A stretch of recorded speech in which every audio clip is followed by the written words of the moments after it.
Mes salutations fraternelles à tous et bienvenue dans votre méditation matinale, la vérité biblique du jour. Ce matin, nous allons reprendre l'histoire de Daniel avec ses trois amis. Nous étions avec le premier chapitre et nous avons tiré beaucoup de leçons.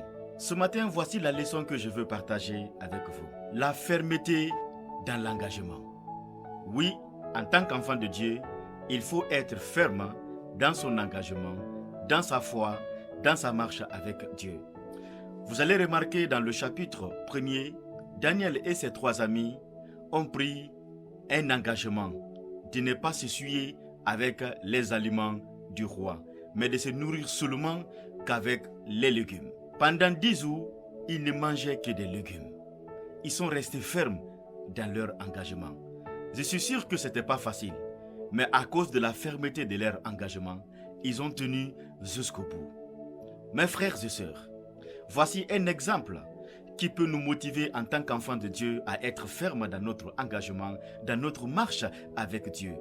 Beaucoup d'enfants de Dieu s'engagent d'abandonner certaines choses, mais ils ne sont pas fermes. Écoutez ce que la Bible nous dit dans le livre de 1 Corinthiens, le chapitre 15, verset 58. Ainsi, mes frères bien-aimés, soyez fermes et inébranlables. Le deuxième passage se trouve dans le livre de 1 Corinthiens, le chapitre 16, verset 13. Voici ce que l'apôtre dit. Demeurez fermes dans la foi. Oui, il faut demeurer ferme dans la foi. Sans cette fermeté, nous allons finir par abandonner toutes les bonnes décisions que nous avons prises ou que nous allons prendre dans l'avenir. Dans notre marche avec Dieu, pour triompher, nous avons besoin d'être fermes dans nos décisions. Nous avons besoin d'être fermes dans nos engagements. Nous avons besoin d'être fermes dans notre marche avec Dieu, à l'image de Daniel et ses trois amis. En agissant ainsi, nous allons triompher, nous allons glorifier le nom de notre Dieu.